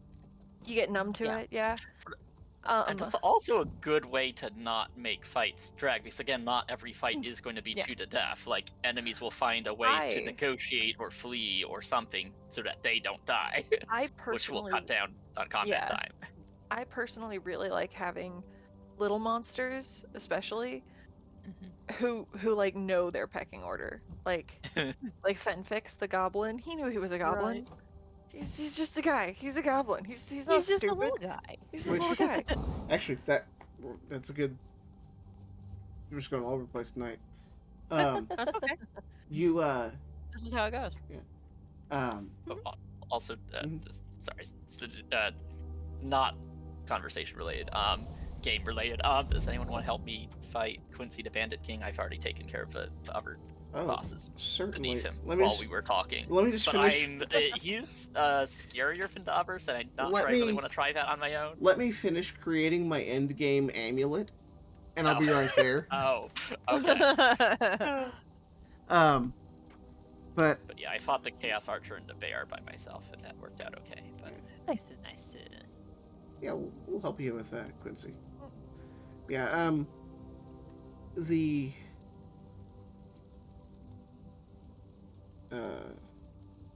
Fenfix goblin, knowing Yeah. where they are in the pecking order. oh, like, you establish stakes by demonstrating them. Yeah. I established stakes in Axia in session 1 when Zen's character was shot in the head and killed. She was a sacrificial character, but It was so good. like Yes. it was planned. Hold a heckin' bamboozle. We Yes. like to do that a lot as a group, don't we? You did that with Cutter in Blights too. Uh-huh. Yeah. Or we had What? Kilnrith. Lynn in Kilnrith Osavez. swapped Oh Cutter. yeah. Yep. Yeah, Lynn and Osavez. We do like our bamboozles, but you know, you can give a player a near-death experience, and a player character, not a player. I mean, hey, add extra points for realism, I guess. That's a felony in most places. And for legal reasons, we don't encourage felonies. But yeah, give your players a near-death experience to kind of illustrate, like, if they're taking things like too casually, which the Axia group wasn't. The SMS group was maybe getting to that point where it's like, okay, well, we're basically invincible. It's like, bet. Well, because I don't Not think anymore. Osavez group had any near No, misses not really. before that. And part of that is because at level 5e is, like I said, like I mentioned earlier, kind of designed to be pretty easy for the players. Right. You're not supposed to have like big, oh no, my character could die experience. Like, I have found the best way of doing a hard thing is taking the CR level and either, depending on the player count, I'm used to balancing for 6, taking the CR level and doubling it, and there you go. Or taking an at-level CR character and putting a bunch of little guys in with it, or just giving the monster player shit. so one thing that I like to do, like Like how lot, I gave it Spirit Guardian. Yeah. Ow, by the way. that works most of the time. Spirit Guardians? Yeah, Well, I would... there are some things, Feelings about that. like, the DM response, like, oh, if players can do it, so can the villains. Like, while technically true, that can be really frustrating to players sometimes. Yeah. It is an ingredient best used sparingly. Exactly. I actually like just saw a YouTube video about this because it was a Reddit thread, and it was basically, it said everyone has silvery barbs and it's getting really old. Yeah, because I've seen that one. Players took it, and then the DM decided that if the players could take it, so could the other guys. Well, the players should feel special in the world. Yes. They are a cut above because of who they are. They got main character syndrome to a point. Like, just a little bit. Just a little. And they should feel that way in story, because if anyone could be an adventurer, then everyone would just be an adventurer. If everyone could have silvery barbs, like, realistically, yes, if a world in which silvery barbs existed, literally everyone would have it. Literally everyone would have counterspell. That's just how it is. As a DM, I do like counterspell, though. I do like counterspell too, but, you know, like, you can't counterspell everything, because then the players just get frustrated. Yeah. As much as you want to counterspell everything. It's the same about being DM, you have to be a game designer. One thing that I've really... It's an idea that I think I picked up from 4th edition, actually. Up this... How did you all get up to? Come back around. Come back to... Oh, keep okay. going. Actually, I see it on the map. Okay, I just went the wrong way. Okay.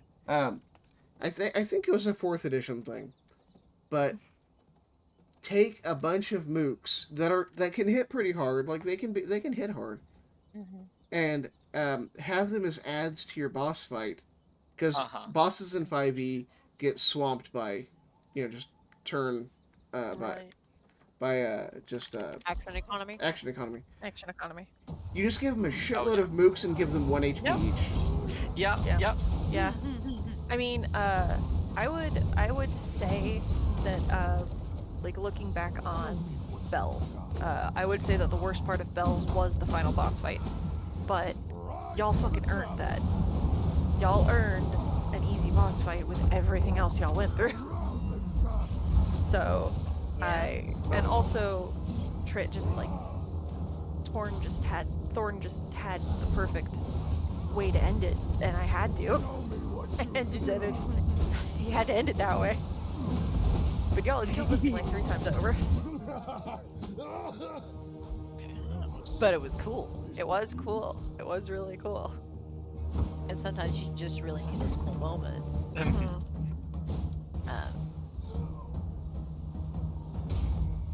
Excuse me. I am a very rule of cool DM. I would say, like, I rules lawyer like a little bit, Right. but You got it to a degree. yeah, you gotta rules lawyer to Especially a as degree because that's a balancing thing. But like, you know, I think a lot of people get. I've seen a lot of people get really hung up on like physics, on like realistic ass physics of things. I'm s- Like I had a player who wanted to. I had a player and a friend who was talking about creating a dragoon from Final Fantasy XIV with a heron gun because they have the jump ability. Okay. She can jump. Right. So, dragoon in Final Fantasy XIV have a spear, and they jump real high because they're landing on dragons. So they can jump real high and they can come down and they do a lot of damage. That's basically it. And I was like, that sounds fucking awesome. Let's do it. And then someone else was like, well, actually, you would fall so many feet and you would take this much damage and that just doesn't really seem like a viable build. And I'm like, shut the fuck up. Yes. You would jump up and fall and have to take 10d6 whatever. I don't give a shit. That's not the point of this. So, I mean, clearly the answer here is to provide a way to get a fall damage mitigation. Let's give them long claw Yes. boots. Long fall boots. I was gonna say go monk, but Well, go monk. Well, it's also a matter of like monk has slow fall. it's also a matter of like it depends on your game and your world. Like Curse of Strahd, for instance, I thought it would be hilarious. There was a meme, backup character. Our Curse of Strahd game has a bunny named Loop, and his whole thing is that he is constantly in an existential crisis because he has been taken beyond the wall of his garden. So, and into Barovia, this poor rabbit.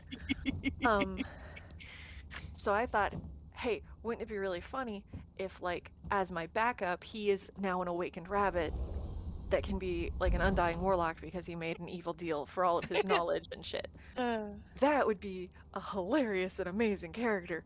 Does not work at all for Curse of Strahd. No, Not or at this, least not for not this for Curse of this Strahd, at run. least, you know. Not Now, when you're for trying to more take of a- Curse Strahd seriously. Yeah. Now, I mean, Where Yes, would I if you find go- if iron? you I go think that's the into it. next stuff I need. If you go into Curse of Dunley. Strahd You go as a into meme, Dunley, you know. okay. I mean, if you come to my castle, I can show you where it is. Oh, I see here. Yeah, yours castle's right. So, in the middle here. Alright. It kind of depends on, like, are you playing a more gritty game? Then yeah, your Dragoon Heron character might take fall damage. I don't think fall damage is very fun when your whole build is based around it, so fuck it, who cares? I don't think radiant damage. I like radiant damage doing damage to Scourge Asimar. I don't like it causing concentration checks. So I So it say it just does- doesn't. It just doesn't. Yeah. The meta's But- futile. Exactly. The meta Yeah. is futile. And actually, as we're getting up to 11 p.m. Central, midnight East Coast, probably gonna have to wrap up here in the next couple minutes. At least for me, because I gotta go to bed. I got work in the morning. Yeah. But that is actually, Yeah, I thought I was going to go to sleep early, but I'm glad I hopped on. you know, Rose said the words, and this is the most important thing. The meta is futile. The canon is Yep. what you say it is. Don't be a dick. Be fair to your But players. don't be a doormat either. Don't be a doormat. Yeah. And start your. I think that the big question that we were asked. We didn't get any other questions coming in, but it did lead to a lot of really good discussion. So thank you. as Jolly, we do for jump providing- around, Yeah. Thank you, Jolly, for providing that that Yeah, question. thanks, Jolly. I hope we Probably watch answered this it. at some point. I hope at some point we answered it, Yeah. maybe. But Yeah. um, And if not, I guess just send us more follow-up questions. yeah. There you go. That's Yeah. person. Oh, I don't want to fight that person. No. So yeah, remember the meta is futile. Canon is what you make it, and the big takeaway from all this, the big answer to your question of how do you start world building as a new DM? I like the X method. Other people's don't like the X method. Maybe I don't know. Maybe who doesn't. but start Honestly, small. The big takeaway is start small. This entire stream could be summed up in 2 words: start small. Start small. Arguably and a just massive waste of time, but do it. Honestly, like the hardest part is just getting to it. just do it. And Exactly. don't do what I do and play video games instead of doing it. Just do it. Or do play video games and then steal the world building from the video games. There you go. Yeah. Because, you know, like, for me, I am terrified to start trying to become a new DM, but it's also the fact of the matter that I know I need to do it, and it's just getting over that mental hurdle. Even though I am part of a fantastic table with experienced players and experienced dungeon masters who are there to help, and honestly, find yourself a good group. That is one of the best parts of it, is get yourself a good group who can help you and who can help you and check you. Yeah. And you know, if you have a group and you've got that one guy who likes anything super serial and wants everything to be just so, or that group that's like you know, here's the thing. And this is why table selection's really important. D&D and the tabletop community has a certain atmosphere around it, sort of. You know, there's certain stereotypes people can assume of people that play D&D, especially those of us who stream it. But here's the thing. Tabletop role-playing games, they had a bad rap in the 90s. They are really for everyone. You know, if you... And that's the glorious thing about them. You can play D&D with your metalhead friends, and you can play D&D with your conservative church group. They could even be the same people, honestly. But you know, that's the nicest thing about this, because it's such a changeable hobby. You can literally make it whatever you need. And, you know, if you find that the rules of Dungeons and Dragons or Pathfinder is restrictive, go to DriveThruRPG and pick up one of the old school Renaissance games. Pick up Microlight from their forum. You know, they've got a copy of Microlight for free. The rule book is like 5 pages. And there's lots of homebrew content. Most of it's garbage, by the way, just putting it out there. Most of the Microlight content is somebody went to Donjon and generated a dungeon and packed it up and called it content. Don't do that. But, you know, if you just... Here's the thing. In Ulavar, the deities are not gods. They are caretakers of the world, put in place to help amplify the story as set forth by the storyteller and the proclamation. And here's the thing about Ulavar. Who is the storyteller? What is the crux of the world meta? The storyteller is you. There you go. You're writing a story. So write your story and be willing to flex for your players. Find a group that you jive with. You know, if you're a group, if you think reggae makes like a great battle music, you might not find my DMing style to be your cup of tea, but there's a group out there that'll play. You know, just find your people. Don't. Yeah. That's gonna go into like I'm getting tired, so I'm gonna get philosophical. Please stop me. But half of the battle of DMing is just doing it and finding a group that clicks really well together. And sometimes the second thing, sometimes that second thing can take a little bit. Sometimes that second thing can take a little while and go through a few people. But finding a group and just doing it. Like, honestly, it's exactly the hardest part of DMing is just doing it. And you can start DMing with as much as a full map of every place and full lore and everything fleshed out, or as little as a map scribbled on a napkin with sea of really deep and forest of don't fucking go in there. Exactly. There's nothing Thank you, Blue. hard wrong one with to it get. whatsoever. It is a good time all around. It really is. You know, that's one of the things. If your beliefs, you're uncomfortable with magic, you just play D&D without magic. If you And yet there are other role-playing there systems. There as are well. other role-playing systems. and now is like But the I best time that the market is exploding because Wizards of the Coast showed Yes. their ass.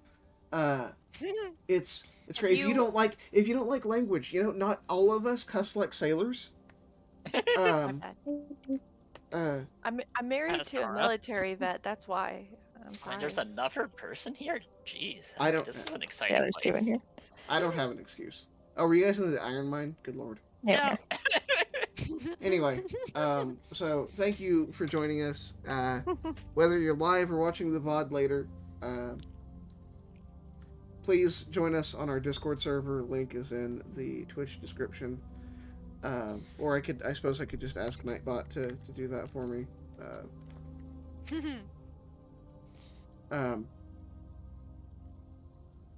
Follow us Check here your on Twitch if you haven't already. We're getting awful close to that We're magical. getting awful close to affiliate. We're Yeah, getting we awful really close to are. affiliate. So yeah, follow us here on Twitch and follow us on Twitter at Metas Futile. We have a poll going on related to our Cursed Strahd campaign. Do you think vampirism or lycanthropy, the werewolf one, is Lycanthropy. worse? The werewolf one. Lycanthropy. Yeah, I that. prefer lycanthropy. And I think don't forget vampirism is to- worse, but I might Don't be forget to biased. check us out. Don't forget to check us out on Tumblr. Meta is I'll- Futile. Yeah, I still don't understand that website. Where you can send us questions to our inbox, and we can Just an or old fart. or you can even send us suggestions, or if Send for our some of you characters other artists out questions. there, if you wanna send a little fan art even. Yeah, fan art. If you If you want. if you send in fan But- art, we might even put it in the pre-stream reels and our pause reels. Send also- characters questions. We'll answer in character. It'll be a fun time. We sure It'll be will. like an ask blog. You guys remember when those were a thing? No, Sure I do. don't. But then again, I'm the old fart who wasn't part of that. Anyway, last closing thought here, real quick, because I just did a stupid voice. If you don't do voices, don't worry about voices. A lot of people make a big deal out of them because you got Dimension 20 and Critical Role and all these Don't other worry ones. about Like, voices. don't worry about that. You do not need to make it a production. Seriously, really do don't. not. Seriously, don't. Like, Some of- Anyway, Some of us do voices because it's fun. Like, I can just drop into one right here, but don't or I can do some this. of us do voices because I Don't just worry about it. am Southern and it Do just not worry about it. happens. just don't worry about it. It's fine. You don't have to make a production. Have- Anyway, have fun with it. Thank you for joining us. Thank you for joining us. Don't Thank forget. you. Don't forget to come back 9 p.m. Friday, or check out the VOD later. Whatever. As long as you see it, when we see what happens in the aftermath of the attack on the Wolf Den, I'm sure there'll be no negative repercussions to anything that happened in that cave. Thank you all very much for joining us. Have a good night. And see you next time. Good night.